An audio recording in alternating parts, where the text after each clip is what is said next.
Hey guys, thanks for watching Nerf Socom Reviews. Today we're going to be reviewing the Nerf Modulus Battlescout. This is a pretty interesting gun. They basically added a new clip system here where you load the darts into the front. It inserts from the side. It's a little bit different. I'll talk about that a little bit in a second. It also has a new camera here. It's 720p HD camera, which is kind of nice. They did have the Modulus, which had a camera on it. It also had a screen, like a monitor, which was kind of cool. Sadly, this does not, but it's nice because you can attach it to any gun that you have. So if you have any Nerf guns that have a railing, you can attach it on pretty easily with just the railing attachment here, which is nice. So the gun itself, though, this gun has just the railing on the top here. It also has a sling adapters on the top and bottom right here. I wouldn't recommend using a sling adapter if you are going to have the camera on there. I feel like it's best to keep it secure in your hands at all times with the camera on there because it is expensive. It does have a 45-degree angle grip here. I think it's about a 45. It should be a 45, but which is kind of interesting. It's a new thing. I haven't seen them add anything like that just yet. It's kind of odd feeling a little bit, but yeah. It does have the new clip here, which is a 10-round clip, which is interesting. So for the function of this gun, though, basically how it works, you just load the darts into the front, and when you insert this, you'll notice that there's arrows on this and also like little bars on the bottom, so you'll know to insert it in this direction, otherwise it won't fit. So to load it, though, you want to make sure that if you have it fully loaded, it just is clean with the edge right here. If you have it one too far, then you're going to miss the first dart and it'll be shooting the second dart. So you want to have it on here, and when you pull it back, you just pull this back and forth. You'll notice that it automatically pushes to the side, and you pull the trigger. Do it again, and it just, every single time you pull this forwards, it will move this by one dart, and you can shoot that dart, which is pretty cool. This gun does not have slamfire. It actually jams up a little bit if you try to do slamfire. Like it will just move the thing to the side. It won't fire. So you're gonna make sure that you don't actually hold down the trigger when you're pulling this back. So it's a little bit weird. So this gun, because it does not have a normal clip system, it does not have a D-jam door, which I think would be unnecessary because I haven't had any jams with it so far, and I doubt that you will because it's very simple how it works. Just the dart will shoot through the front, and there's nothing over here that will really jam it, which is really nice. So I can imagine that this gun probably not gonna have any jams, unless it maybe have a terrible dart. But I think you'll be pretty good, which is nice. I would think it would be really cool is if they had extra magazines, maybe an extra 2 or something. Maybe you could buy them separately. I think that'd be really nice because then you can instantly just like push this to the side and insert one in there. Plus, if they did do that, I think would be cool is if on the last dart, say for example here, when you shoot the last dart, insert it properly, you pull the trigger and you pull it back again, it actually stays in here, but then it dry fires, which is not good. It will activate the air restrictor in here and it will dry fire the gun, which is not a good thing. You can kind of damage the gun if it's modified especially, which is not good. So you really have to, I feel like you'd want to count your darts, make sure you count 10 darts because you don't want to have it dry fire, especially if it's modded. So, but that's an issue. I think it would be nice is if after the last start, if you pulled this back again, backwards and forwards, if this fell out, that way you would know. I think that would be safer for the gun overall, even though you could drop the mag, still I think it would be safer. And that would have been nice. And I think you could probably just maybe cut the mag itself, maybe disable the lock here, and it will, not dry fire, and it will probably drop. I think that would be a good idea if you did that.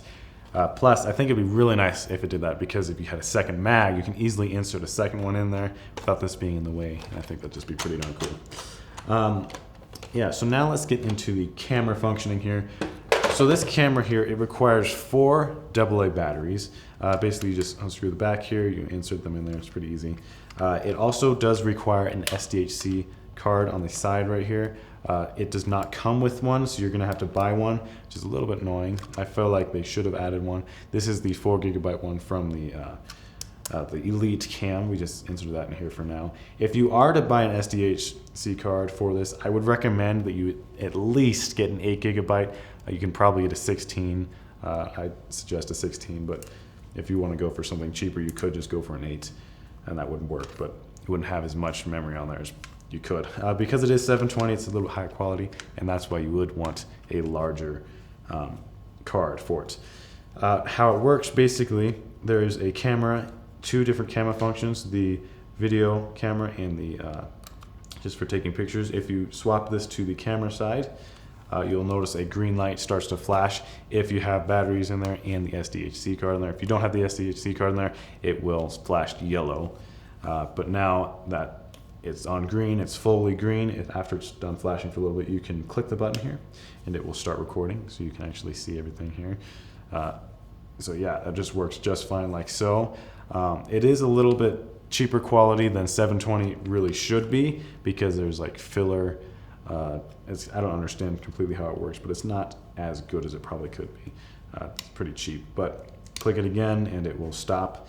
If you put it back into the center, it will just turn it off. You put it to the right, it will be in camera mode, of which you can just take pictures by just clicking the button here.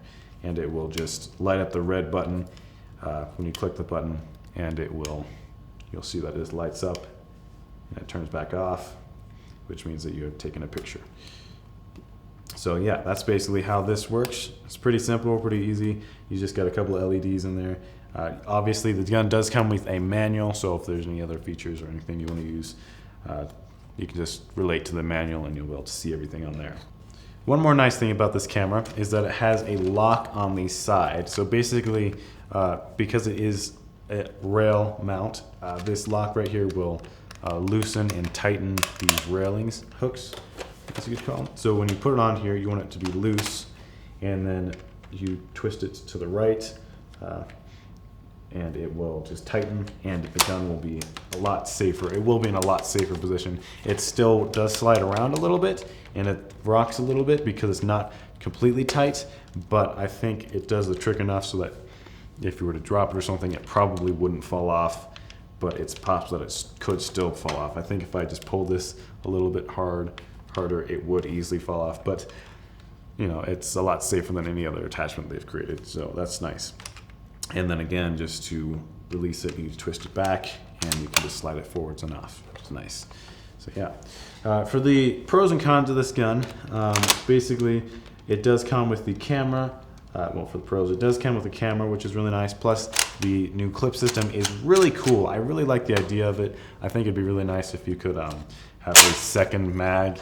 That way you could easily have 2 of them, even easily load a second one, just throw one to the side. I think that would have been really nice, but I don't know if they actually sell them separately or not just yet. Plus, it looks really cool. I like how it looks. It does have, I don't know if I mentioned this, it does have the barrel attachment on the front here, so you can put your own barrel, and stock attachments, which is nice. For the cons of this gun, though, it does not have slamfire. The range is not that good, and the grip, I feel like, is just a little bit uncomfortable. It's just a little bit odd feeling. And because the camera's on the top here, it's going to be quite front heavy, which I think is okay, but you probably want a stock or something if you're going to be using this gun. I would recommend using a stock if you have one. So yeah, so now let's just get into the shooting test. All right, so we have an 80-foot rear lined up. We've got the 10 darts here. Let's try it.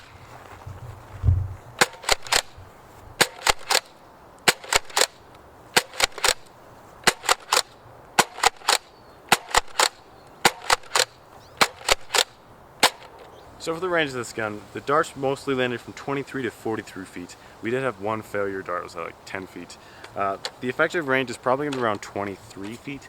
It's actually fairly accurate, but it's not, the range wasn't that great. I can't imagine using this as well as I could in a battle because it's kind of slow rate of fire. You have to be careful with it.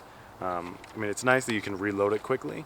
You can easily just put a bunch of darts in there, like in the front, and then just push it back, which is kind of nice. But it's just going to be a little bit wonky in battle, I feel like, and it's not going to have the best ranges compared to a lot of other guns.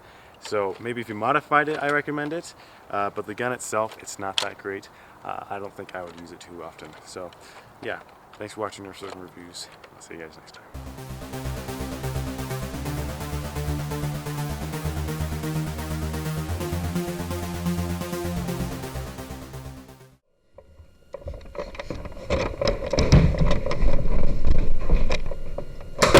Okay.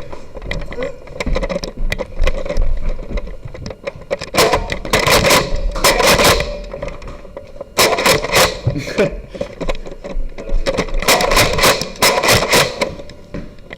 weak. That was a great shot. I'm hit. Darn it.